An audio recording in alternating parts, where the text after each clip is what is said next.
I'd like to call to order the City of Belton Planning Commission meeting, Monday, August 16th.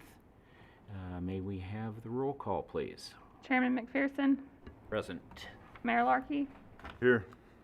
Councilmember Powell, Here. Commissioner McDonough, Aye. Commissioner Monahan Bass, Aye. Commissioner Best, Here. Commissioner Christie, Here. Commissioner Anderson, and Commissioner Prine. Here. All right, thank you. Had to see how many different ways we could have of trying to throw everybody off, you know, all the way from present to aye to. All right. First would be the approval of minutes from our July 19 Planning Commission meeting. Do we have a motion concerning those minutes? I make a motion to approve the minutes from the July 19th meeting. Thank you, Mayor. Have a motion. And Commissioner Bass, thank you. Are there any corrections or adjustments that need to be made to the minutes? Seeing none. Oh, Mayor? Can we get a quick update from Dave on the pet hotel and how that all worked out? Oh, yes. Sure. Thank you, Mayor. Yeah, the Planning Commission might recall that at that meeting in July, there was discussion about the Cozy Pet Hotel and the property owner to the north who had some concerns about shared parking and noise and several other issues. And the Planning Commission suggested that those parties get together, see if they could work out those questions prior to it going to the City Council. And happy to report that that was done. It was on City Council agenda last week, and City Council approved the ordinance on first reading. So that one came along just fine. So thank you, Mayor. Good. Yep. Thanks for the update on that. I'm not a bit surprised. When I left after the meeting, they were already meeting out here on the sidewalk, discussing it, trying to work things out. And I could tell that they were not going to have any trouble because they were very appreciative of the feedback that the neighbor gave them, and the neighbor was very appreciative of what they were trying to do. So it was great to see them working the way that they did. So thanks for the update. While we're getting updates, have we heard anything back from Caliber Collision on what we asked them? Not yet, sir. Thank you. Okay. All right, so we do have a motion and a second for the approval of the minutes from the last meeting. Any other corrections or adjustments? Seeing none, all those in favor of the approval say aye. Aye. Any opposed? All right, thank you. The next order of business, we will call to order the public hearing for the consideration of a rezoning from existing R1 single-family residence district to an R2 two-family residential district for the property located at 210 and 212 Mill Street. Director. Thank you, Mr. Chairman. As follow-up to that introduction, this is a rezoning for the property at 210, 212 Mill Street. The application was filed to rezone the property from the existing R1 single-family district to a R2 two-family district. The property is currently developed with an existing two-family duplex building. We have that on the overhead highlighted in red. The structure is considered a legal non-conforming structure in that existing R1 zoning classification. Now, with that non-conforming designation, that single-family home can be used and it can be maintained. However, there is a non-conforming section on our code that states if that non-conforming structure is damaged by fire explosion, flood, or other means to more than 60% of its assessed valuation, it has to be reestablished in conformance with the underlying zoning classification. So it means if that building was destroyed by a tornado, for example, the duplex could not be rebuilt. The property owner would have to rebuild it with a single-family home to meet the underlying zoning. And I do want to state that that's a pretty standard non-conforming provision in our code, nothing unusual about that at all. And I've encountered this question several times, but the applicant recently attempted to refinance a mortgage for the property, and the refinance application was denied as the lender would not commit financing to this because of this non-conforming provision in rebuilding the structure in the event of damage of more than 60%. Now the applicant is here, and I'm sure she can provide a little bit more information about that. But those are the circumstances that led us to this application this evening. It's simply a rezoning to make the existing duplex building conforming.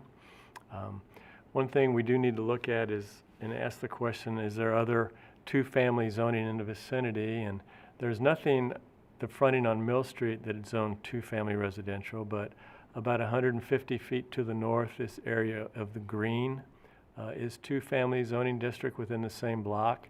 And this orange area or red area is a R3 multifamily district. So within this block are several different zoning classifications. So designating this a two-family zoning district is not really out of character with the overall conditions in the block.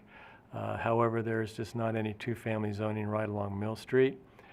This structure here is another duplex, so we have two duplexes side by side, but it also is also non-conforming, but we just don't find any two-family zoning in the area. However, we don't think that since this is really just a paper change of the zoning district, there's any adverse impact on the neighborhood by this rezoning. No new construction would occur, no new conditions would result as a result of this rezoning application. So I will conclude with that. The applicant is present, and I'd be happy to answer any questions. Okay. So I ask the applicant if you'd come to the podium and state your name for the record, if you would, and just share any insight that you would like to have us know. Okay. I'm Jennifer Pouts. I represent Lucky One LLC that owns the property. Dave pretty much covered everything. Okay. But yeah, Academy Bank, you know, the loan is intended for a duplex, and that's what the loan is for. And so they would like, you know, if we weren't to get a variance done, which Dave and I spoke about, wasn't an option. The next option would be to rezone and make everybody happy, just to be compliant with what they're looking to do. Okay. All right. Yeah, like you said, we've had the property for 4 years. I'm not sure, you know, we financed on the property at the end of 2016 when we purchased it. There was no cloud on the title at that time, but then this time it did come up with that zoning. We've got the church across the street as well, and the duplex next to us on the west side that's functioned the same way. Again, no changes to the structure. We've had tenants in there for 3 to 4 years, the same tenant since we owned it. So really nothing changes except, you know, some paperwork, hopefully. Okay. All right. Do we have any questions, comments from the council? I had Mayor? a question. Did you say you own the duplex to the other duplex next to it? No, we don't own Okay. it. No, we don't own that one. I guess a question I have, since we're doing this, should we include that duplex in this rezoning change? Well, that's a good question. I certainly expected such a good question. They did not include an application with the rezoning. I thought about reaching out to them, but they need to initiate the application, and I just didn't follow up on that to see if there's anything important to them. So, Right. you know, if they get in the same situation, they would have the opportunity to come forward and do the same thing. Right. Is this the only bank that you asked? It's not. So we did go to another lender that we work with because we're refinancing. We refinanced our property on Silverado that we have here in Cimarron Trail, and one in Harrisonville as well. That we changed different lenders, and we went to him as well. And he went to his underwriting department, and he felt the same way, and they felt the same way, that they would ask us to do the same thing that Academy was asking. So when he let us know, we decided to make sure we move forward with Okay, this. thank you. Okay, good. Any other questions for the applicant or for the director? If we don't have any, I would entertain a motion. Or, I'm sorry, we need to close the public hearing first. So we'll close the public hearing. Let me ask, I don't see anyone, but is there anyone to speak either for or against this rezoning change? I haven't seen anybody in the crowd, but just wanted to make sure. All right, then we will close the public hearing, and at this point, if there's any additional questions, or we would entertain a motion. I make a motion we approve the rezoning of the 210, 212 Mill Street. All right, thank you, Commissioner, Second. and thank you, Mayor. So we do have motion and a second. May we have the roll call, please? Commissioner Best? Aye. Commissioner Prine? Aye. Commissioner McDonough? Aye. Commissioner Monahan Bass? Aye. Commissioner Christie? Aye. Councilman Powell? Yes? Mayor Larkey? Aye. And Chairman McPherson? Aye. So that does pass, and thank you for being here, and that has been approved. All right, moving to our next item of business will be a non-public hearing, and this is consideration of a final development plan to permit the development of Dutch Brothers Coffee on the property located at 1733 East North Avenue.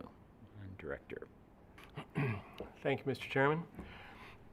As a follow-up to that introduction, this is an application for a final development plan for Dutch Bros Coffee. The applicant points out that Dutch Bros is the country's largest privately held drive-through coffee company with over 450 locations and 10,000 employees in 11 states.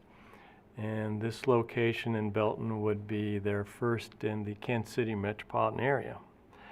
Store is primarily a drive-through facility with a related walk-up window. Hours of operation are daily from 5 to 11. Here is the site plan on the overhead. This is the former location of Sheridan's Custard. I'm sure you're all familiar with that. The existing Sheridan's building would be demolished to make way for Dutch Bros. Primarily being a drive-up facility, there are two drive-through queuing lanes here that filter into one pickup lane here at this window. There is a walk-up location under this canopy here, and please pay particular attention to this is an area of additional parking here. There's about 23 spaces here that would allow walk-up customers to park, come across this pedestrian walkway to the walk-up window. The property is zoned a C2 general commercial district, and a drive-through facility is a permitted use in this zoning district, and there are certain conditions pertaining to the drive-through lanes and vehicle stacking. The property is a half-acre property on East North Avenue, and as I stated, it's a former location of Sheridan's Custard, and Dutch Brothers is a proposed 950 square foot building. Access to the site would be from the existing driveway off North Avenue, right across from McDonald's, with access to the queuing lanes on the south side of the property.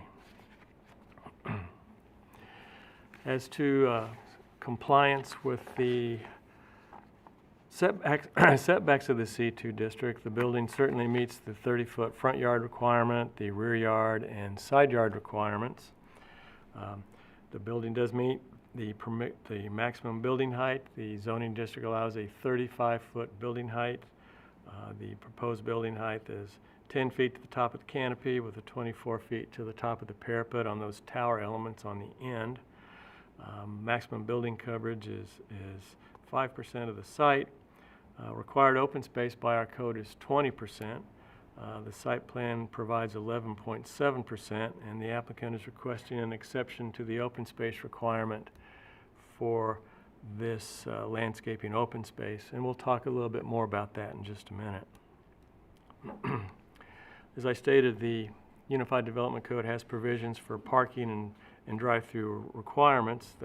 The code has a certain requirement for parking spaces based on seating capacity or customer service area. Now, this is an interesting building considering those requirements because there is no indoor seating, there is no seating capacity, and there is no customer service area in the building. So generally speaking, there would be no off-street parking requirement. However, these 23 spaces here are part of the final development plan, and it's very easy to see that those 23 spaces would provide the necessary parking for walk-up customers for the building. Dutch Brothers anticipates about 85% of their traffic would be through the drive-through lanes, and perhaps only 15% of customers using this off-street parking. The code also talks about reducing conflicts between vehicle stacking lanes and pedestrian crosswalks. And as I pointed out, you'll see there's a pedestrian crosswalk here that does go across those two drive-through aisles. Now, obviously, if you're going to utilize this parking to the east, well, there has to be a crosswalk to the building. So I don't think that's a conflict that can be avoided at all. So I think we're very comfortable with that. The applicant has taken some steps to design this crosswalk with some striping, some signage, and some other techniques to get the attention to drivers, that there may be some people in a crosswalk. So we also had some additional conversations about maybe taking out one of these stacking lanes and bringing in some additional open space here that would perhaps work to solve the fact that we don't have the 20% open space. But the property owner, again, Dutch Bros has a land lease to the property. They do not own the real estate. The property owner advised Dutch Bros that they were reluctant to see any site conditions or any changes in the site that would present landscaping that could grow and perhaps block the site distance to the other inline stores, Harbor Freight, and other stores of that nature. So we explored that, and that was the response we got from the property owner. So the applicant is requesting and also requesting an exemption to that vehicle stacking and the crosswalk conflict that I just mentioned. Let's take a minute and roll over here to the building elevations. I think the building really turned out well. Here's a colored elevation that shows the code requires a 50% masonry on all sides of the building. We have stacked stone and cement particle board across the building. I'm going to come to the rendering because the applicant prepared this, which I think shows very nicely. It shows the walk-up window, stone columns. We've got primarily stone on the front and the side with just a little bit of the decorative cement siding on those edges.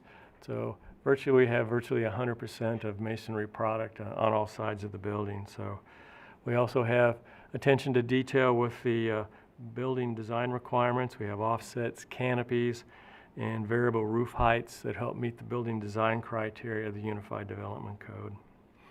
It's also a trash enclosure on the site that meets the requirements for building materials to match the building. I talked briefly about the landscaping element. Again, we have a proposed 11.7%, I'll call it 12% open space landscaping, doesn't meet the 20% requirement. And I explained those circumstances of how we tried to achieve that. And the applicant is here this evening, and perhaps he can talk a little bit more about that. He was involved in that discussion. There also was a photometric plan submitted with the application, photometrics of the site lighting. Our code requires what's called 0-foot candles at the property line, meaning that parking lot lighting, building lighting shall not illuminate across the property line. And this plan does present 0-foot candles at the property line. However, Dutch Bros is very interested in higher illumination here at the trash enclosure and higher illumination at the exiting aisle. I certainly think that's reasonable, considering this is a commercial shopping center, it's fully developed, and that's another minor exception that the applicant is requesting. And should the Planning Commission concur, I think we could work with them at time of construction drawings on a revised photometric plan for just those elements right here at this corner. And I certainly think that's a reasonable request. I will conclude with that. The staff does recommend approval of the application. There are several conditions specified in the staff report.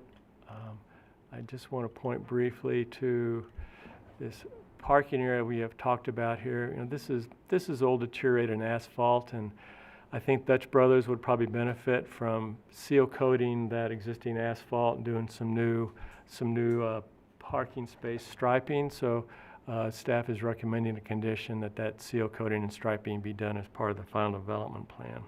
So with that, thank you, Mr. Chairman. The applicant's present, and I'd be happy to answer any questions. All right. Thank you, Director. And we'll invite the applicant again, if you'll just state your name for us and anything that you care to share that you feel like is important for us to know. We'd love to hear it. Absolutely. Thank you so much. My name is Eden Korlick. I'm with Korlick Architecture, 2643 Carousel Drive, St. Louis, Missouri. I am one of the 8 architects that Dutch Bros currently employs. They are, like Dave mentioned, one of the fastest growing privately owned coffee companies in the U.S., probably in the world. And they're just expanding like with light speed. I think their current growth plan is about 120 stores per year. And this store won't be the only store, like the first store in the Kansas City market, but it's also the only store farthest east. So, so we got that title too. So, and it's also this store is also kind of dear to me because I'm local to St. Louis, and you know, and it's our first Missouri store too. And I've been begging these guys, come on over, come and leave Colorado, nothing there. So here we are. I think Dave put it right on the money with everything. Now this lot, it had a lot of, let me say issues to work out with the landlord during the lease. I think they're signing the lease as we speak. So the entire area of the 23 parking spaces, I believe the landlord and the other tenants, they have an REA in place where we can't do anything to that area. We can't put landscaping. We can't even reroute our drive-through through it. We can't put plantings in it. So I think about the only thing we can do is seal it and stripe it just to make it look new. So we worked in that envelope sort of to develop what we have. I think it's a really good plan given the resources we got. And I also want to thank Dave and definitely Madison for extremely being very available and helpful and working with us throughout everything. So. Very good. Now, Why did they select Belton? So what they do is they kind of roll into a market, and they saw potential in Belton because it was kind of on the outskirts of Kansas City, and it was they wanted to be here. They have all these smart people that do all these analyses and you know, crunch numbers, and this was definitely one location where they wanted to be in. I'd say, why not Belton? I mean, Yeah. I think they also probably saw one of the strongest McDonald's in the marketplace too. That's very well true because they, you know, even though there are all these different franchisees out there, they all talk and they all have the same statistics, and you know, if the word gets out, here come the others. Oh, that's great. Commissioner Christie. I had a couple of questions. First, Dave, when you were talking about the description, you said that it was 80% through the drive-through and 15% from the walk-up. Is there another 5%? Do they offer delivery or something, or is that? Maybe my math was 85-15. Yeah. 85-15. Okay. So 15% is through the walk-up. I mean, 23 parking spots sounds like a lot for only 15% of your business, and I'm still a little confused, and maybe you can tell me what the deal is with the landlord, why they won't. I mean, it seems to me pretty easy that they could meet the landscaping requirement by just putting a couple medians in there.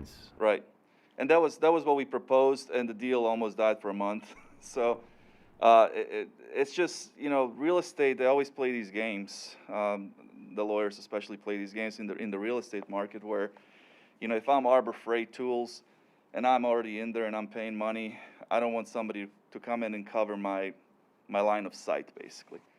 So they make these bylaws in their lease agreements where the next person who comes in and wants to lease this piece of ground, well, and it's extremely common. I go through this probably once in every 5 jobs, where we only are given this box to put a building in, and that's it. But to answer your question too, with the 23 parking space, we also have employees. There's about 9 to 15 people at any given shift in the building, so they'll need somewhere to park. And then the other thing that's kind of helpful to know, so the way Dutch Bros does operate is, so as you come into the drive-through, you're greeted by a team member with an iPad.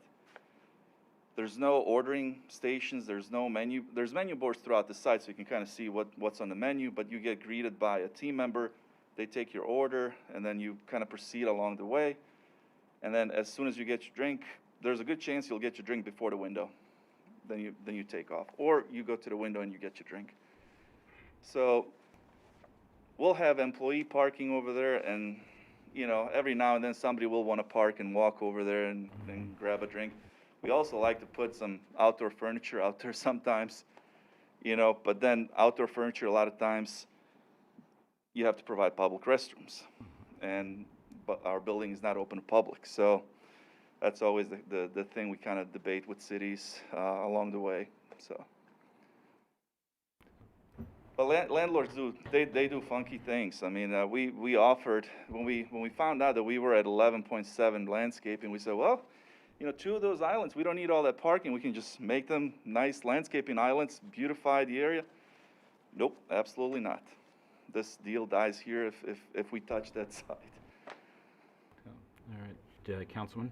I guess this is a question for Dave, but maybe needs a follow-up from you. Is there any other place where we've approved a walkway across a stacking lane? Well, it's not unusual to find those kinds of things. Raising Cane's was done in the last couple of years, and because of the same kind of issue, because of the need to connect to the door, there's a pedestrian crosswalk that goes across towards the end of their stacking area. Okay. I'm just wondering if, and again, this isn't a requirement, it's just a suggestion, that maybe that the pedestrian crossing could be slightly raised. What I'm afraid of, somebody comes up, walks up, and he has a tray of 4 or 6 coffees, and he immediately turns around and starts walking.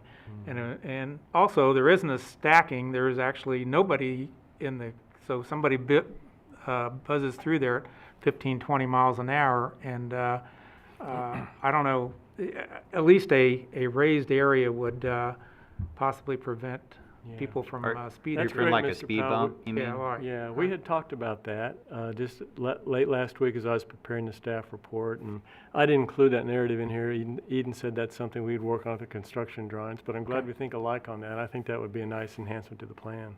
Yeah, I think just looking at, if we were to look at the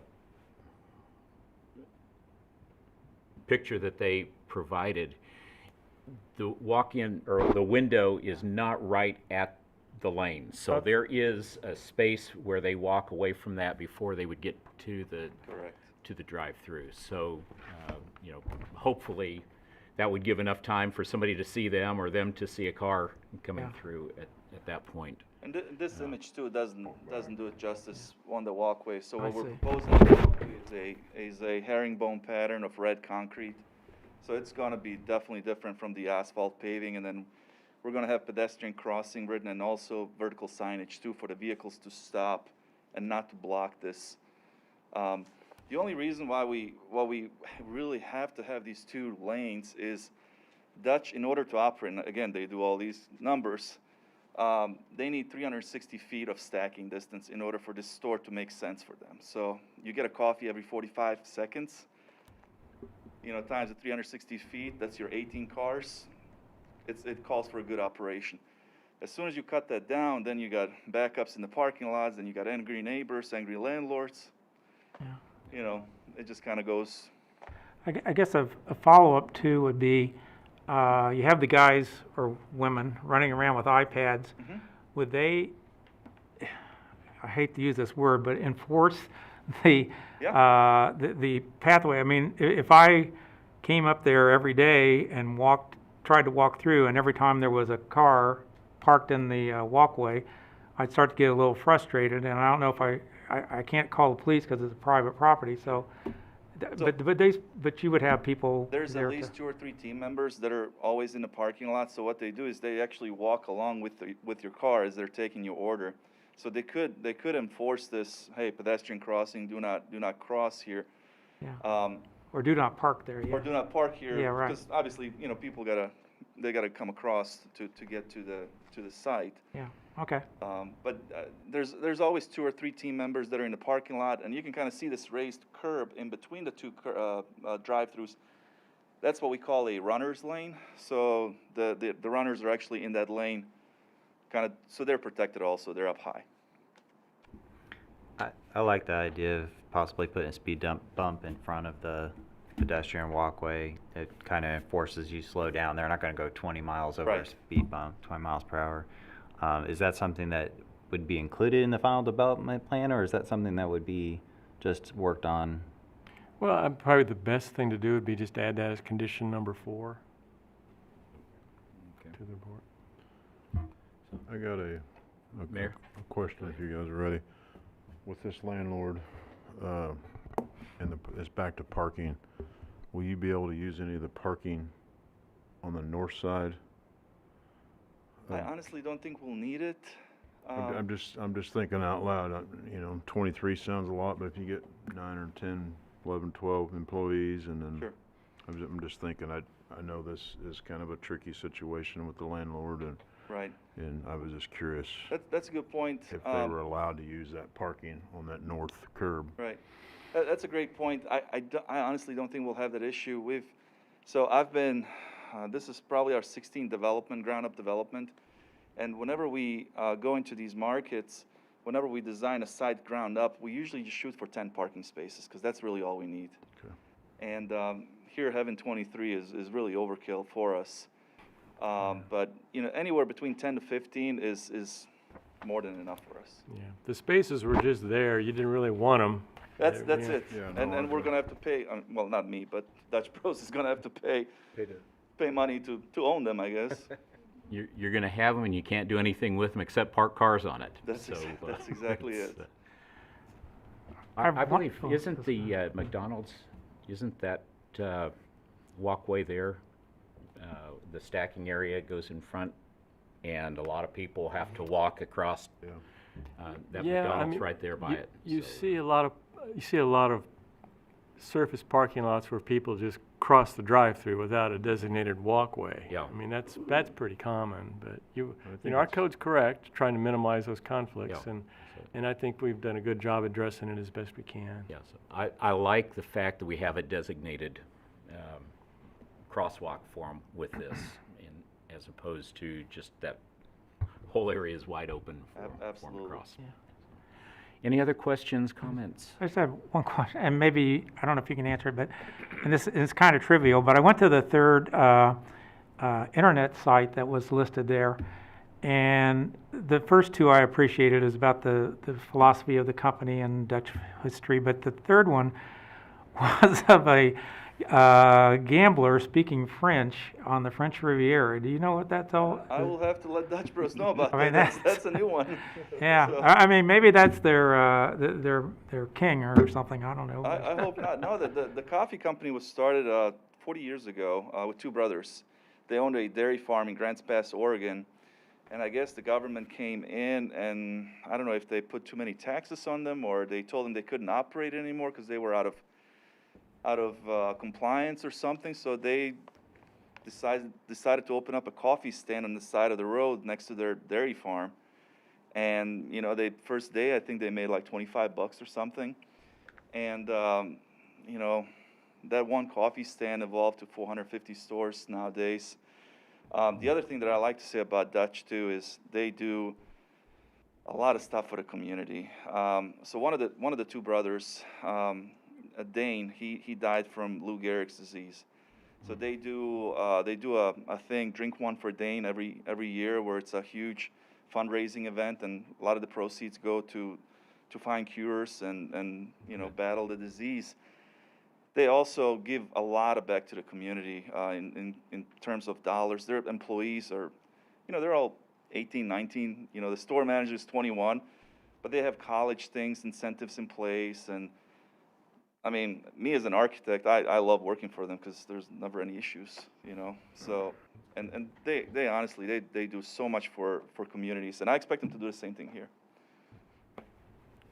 The only website I went to, Councilman, was the one to find out what was on the menu, and I've already started putting my order together to try all the different things because it looks good. Well, the closest one that's open right now is in Midwest City, Oklahoma. So that's the closest one to all of us. But you know, hopefully soon we'll be able to enjoy some here. I had one more question. Yes. Do they have a target date for build? So, well, if we get approval tonight, I'm hoping that we'll have our CDs done in the next 3 to 4 weeks and submitted for plan review. As soon as we get our permits, we already have a construction team in place. They're in Overland Park, and they're actually building all the other Dutch Bros that are in the Oklahoma market. And yeah, we're ready to go. Probably first quarter of 2022. It'll be too hard to squeeze it in this year still. You lot of things can we have to- demolish your Sheratons anytime. We will do that. We actually had to go to a meeting just like this in Oklahoma City a couple of weeks ago, and there we were dealing with an old Del Taco building, and Just- they were really happy that. Just so you know, this was originally a Taco Bell. Was it really? Mm-hmm. I haven't been to the site yet, but it's my plan after this meeting to stop by and check it all out. Originally a Taco Bell. Okay, very cool. Definitely will be an improvement for that corner as you drive by, for sure. All right, any other questions or comments? Mr. Chair, Yes. I make a motion that we approve the final development plan for Dutch Brothers Coffee located at 1733 East North Avenue. All right, thank you, Mayor. And do we have a second? Are we putting a condition in for speed bumps or not? Do we add that at this point, or, With additional. With condition 4 added. okay, with the addition of number 4 for the speed bump? Okay. All right, so we I'll have a motion. second. And have a second. Thank you, Commissioner. Any final comments or questions? And may we have the roll call?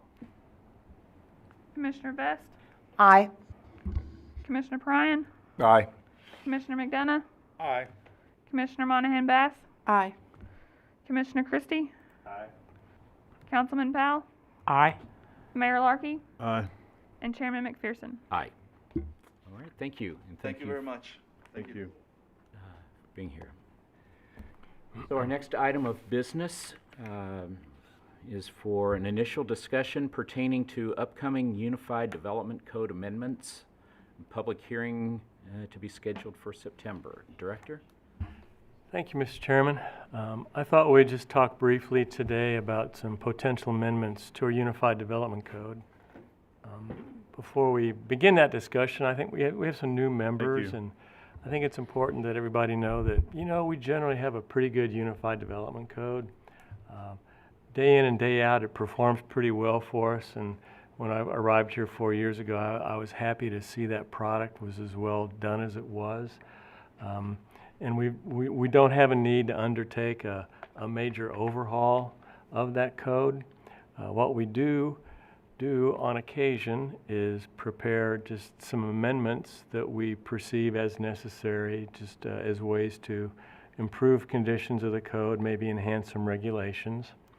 And we do those, you know, as occasionally. I think in the last 3 years, this will be like the fourth little round of amendments. And so I'm just going to talk about a couple of things that we'd like to do.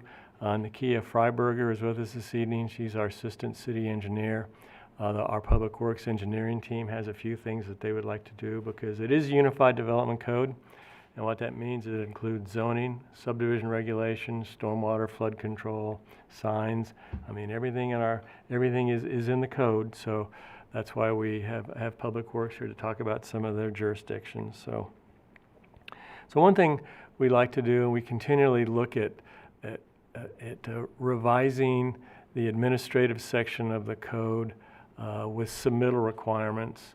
For example, we have submittal requirements for rezonings, text amendments, special use permits, variances, appeals, Development Review Committee, and there's just some different requirements for some of those things. And what we want to do is not go into a lot of detail here today, but to just go take and amend those sections to provide the best practices that we do have with those submittal requirements.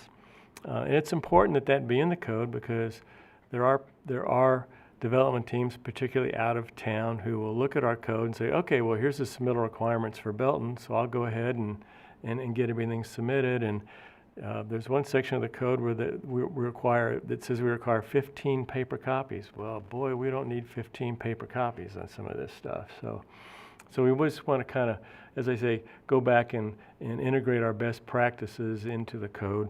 One thing that is important, though, is we want to have all the appropriate code sections talk about the need for an electronic copy. We always get tripped up on the fact that people will submit paper copies and they won't give us a flash drive or a CD a lot of times. And we're always backpedaling, trying to tell people we need that, because obviously for the agenda we put together, the packets we put together, electronics, PDFs and things are necessary. And we need those for ordinances for the city council too. So we want to make sure we've got consistency in those requirements. So that's just kind of housekeeping on the administrative side. In terms of a new amendment, the City Council directed staff to prepare an amendment to the code pertaining to a public notice sign. This was a result of Southview Commerce Center Building 4. City Council wanted to make sure that as much notice was provided as possible about pending land use actions. And it's really pretty typical for cities to have requirements for public notice signs. You may have noticed in some other cities that you see them. And so we're just going to go about and do that. And I think I've worked in several communities where public notice signs are just part of the procedure. And so we'll be designing that to follow up on the City Council directive. We'll specify how big the sign needs to be and when it needs to be posted, and somebody will have to take a picture and submit proof of posting to us for the file, and we'll have to make sure that they take it down. I worked in a community once where there was a lot of land use actions pending and people would not take down the signs. And you'd take a phone call at your desk and somebody'd talk about a sign at a certain location, you'd scratch your head and go, well, wait a minute, I don't know, how old is that sign? So, we want to get them taken down too when the hearing's over. So that's just one of the things that we're going to try to do. So that's a new amendment. The other thing I'd like to talk about is a new amendment to set up some provisions for an accessory dwelling unit in single-family neighborhoods.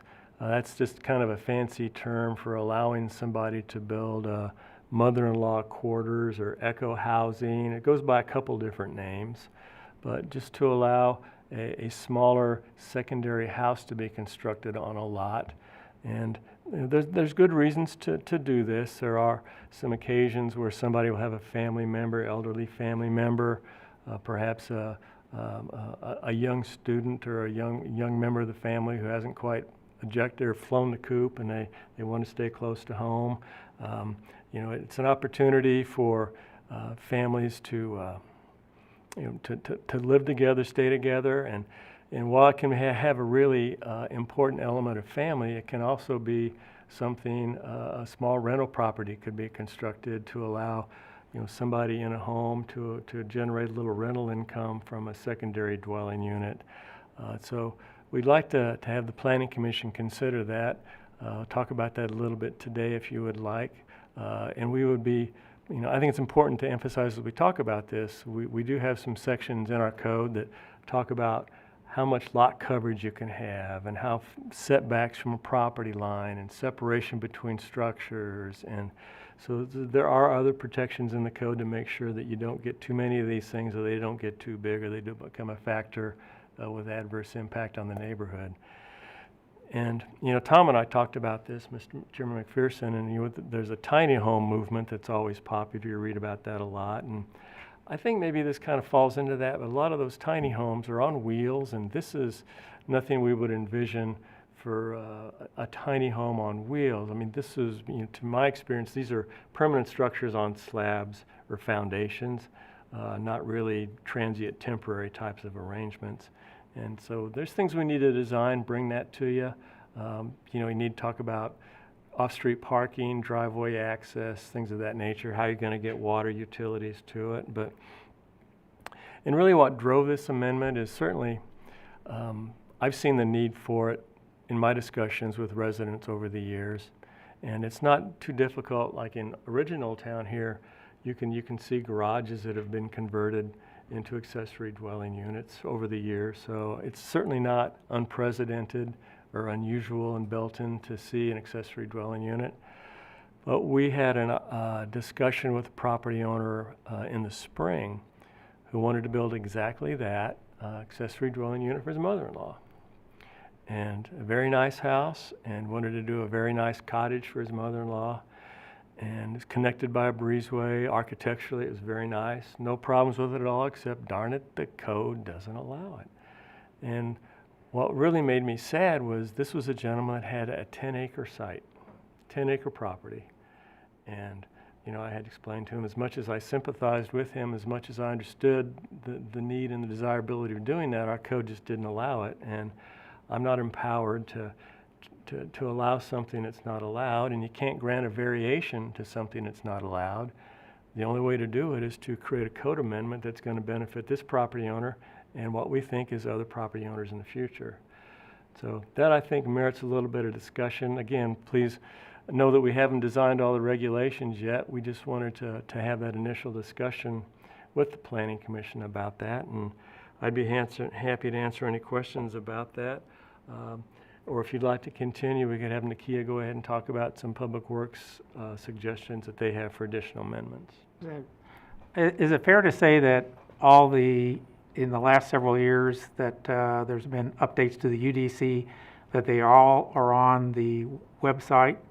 I know they're all electronic someplace, but I know a lot of the ordinances that we pass in the city council, you have to go to Andrea to ask for them. But once these are, if new things are passed, then they get put into the thing that's available to all the citizens, right? The codifier does get to it. It doesn't happen instantaneously, but yes, the codifier does get to it, yes. And I guess the second question is there a deadline if we want to submit suggestions for a new ordinance or for new codes?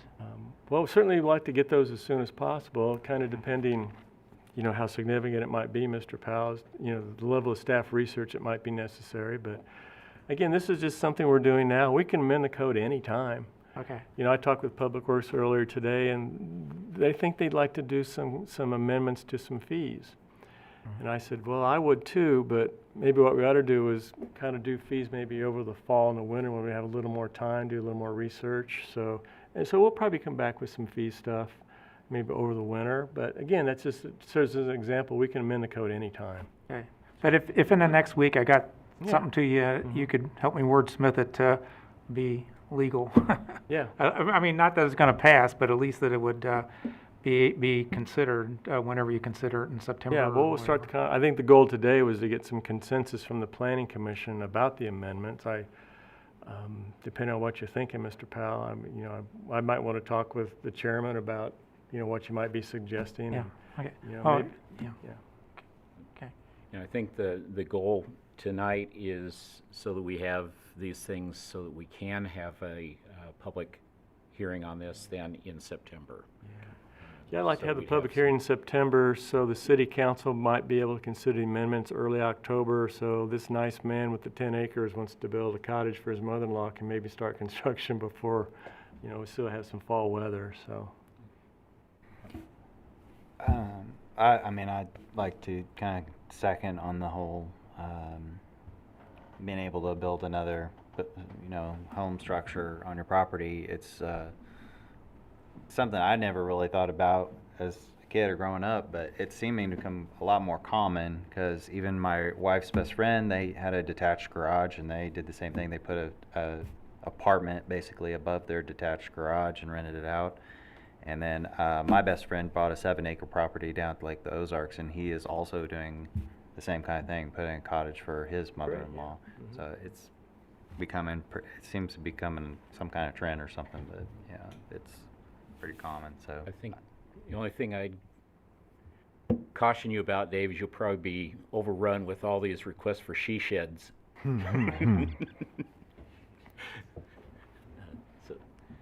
Mayor, did you have a I'm- serious comment? No, I'm good with it. I think it's a need for the code change. I'm good with it. Okay. Any other comments? You know, as Dave said, we did talk about that, and I know that that is a trend. I know that the subject has been approached before.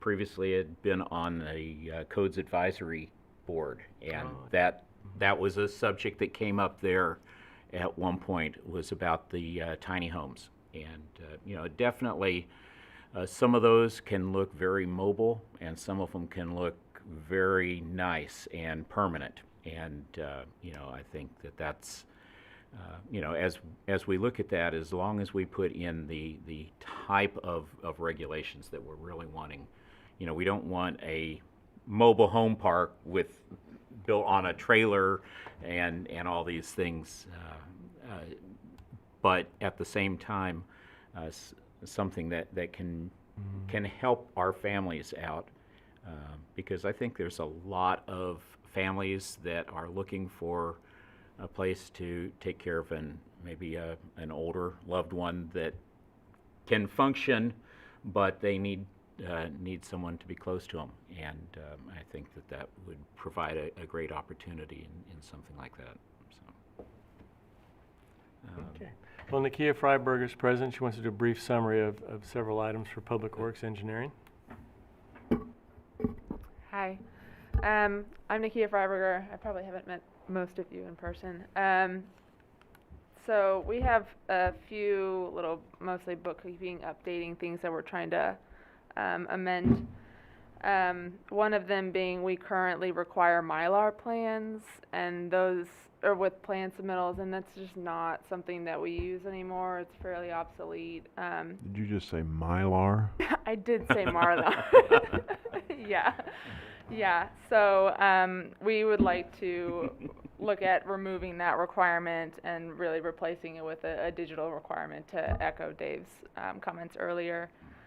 Another one being that drive approaches, currently it doesn't specify what material they need to be made or built with in the code, but our engineering documents require, or specifications require, they need to be concrete, so we just would like to update the code to match what we require with our engineering specifications to require concrete for drive approaches.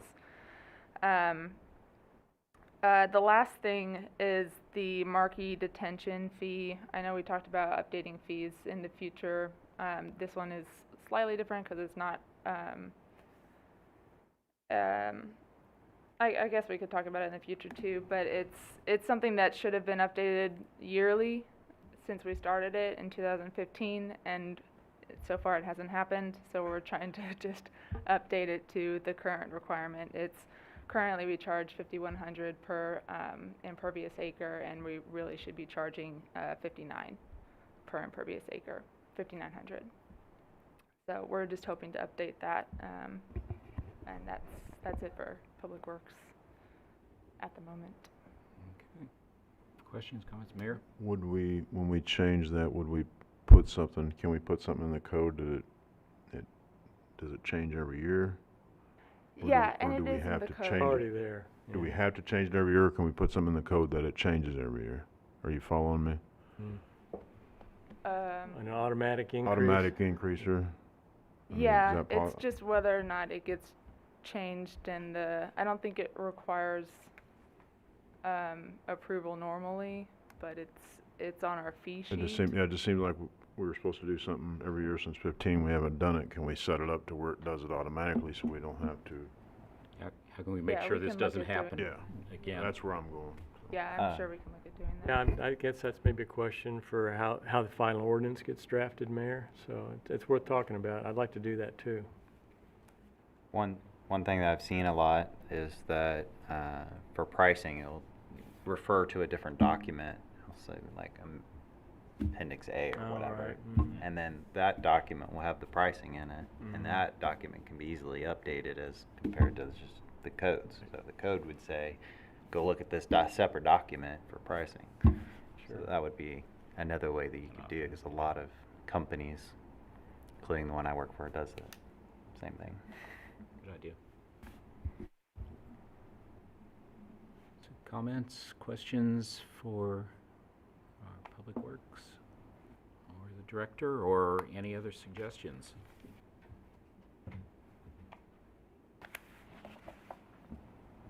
Is there anything else, Director?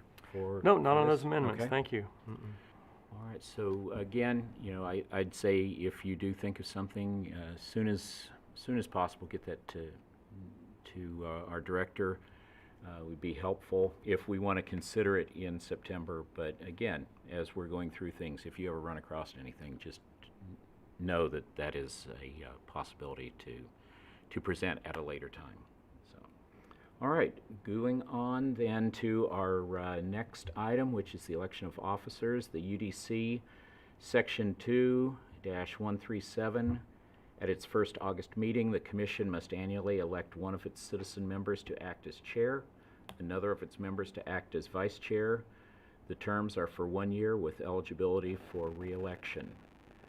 And at this point, I would open the floor for any comments or recommendations that we might have. Why don't we begin with the chair? I nominate you, Tom. I second that nomination. All right. Do we have any other names that we would like to nominate? Acclamation.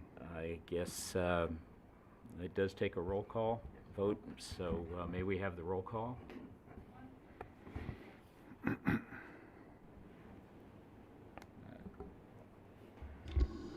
Commissioner Best, Aye. Commissioner Pryan, Aye. Commissioner McDonough, Aye. Commissioner Monahan Bass, Aye. Commissioner Christie, Aye. Councilman Powell, Aye. Mayor Larkey, Aye. and Chairman McPherson. I will abstain. All right. Mr. and Chair, I nominate Commissioner Pryan to be vice chair of the Planning Commission. All right, so we do have nomination for the vice chair. Do we have? I second that. We have a second for that. Are there any other nominations that would like to be considered? If not, then may we have the roll call for the vice chair? Commissioner Best, Aye. Commissioner Pryan, I will abstain. Commissioner McDonough, Aye. Commissioner Monahan Bass, Aye. Commissioner Christie, Aye. Councilman Powell, Aye. Mayor Larkey, Aye. and Chairman McPherson. Aye. So, all right, thank you. That was easy. Director's report. Thank you, Mr. Chairman. Just a brief mention. Last week, August 11th, was the ribbon cutting for Chewy.com, and Southview Commerce Center, Building 3. Governor Parsons attended with representatives from the state of Missouri, the Kansas Area Economic Development Commission, city staff. It was a very nice event. Very pleased to have been there. The mayor was there. Carolyn Yatzik's present this evening, our economic development director. So it turned out very nice, and Chewy is up and running. I would add the Economic Development Director of the Year. That's right. The State Economic Developer of the Year. Thank you. All right. Anything else, then, Director? All right. At this point, the only thing I would have is just to mention that the next meeting date is scheduled for September 20th. Can I ask you a quick question? Since you're updated on Building 3, several people have asked when Building 2 is going to have when the tenant they keep saying it's something called Charm is moving in. Do you know? It was originally to be BoxyCharm, which Okay. is a subscription service, and that company merged with another company, and so they're kind of working on their strategic priorities. But matter of fact, just today, Mr. Powell, they submitted their interior racking plan for Building 2. So they're beginning to move forward with interior alterations and all that racking that go in the building, and we understand they'll be operational in January. And it'll still be called BoxyCharm? I'm not quite sure what Oh, the okay. name's going to be. Okay, all right. Thank you. Great questions. So, Motion to adjourn. We have a Second. motion. Is there a second? All those in favor, say aye. Aye. Any opposed? Thank you all. Very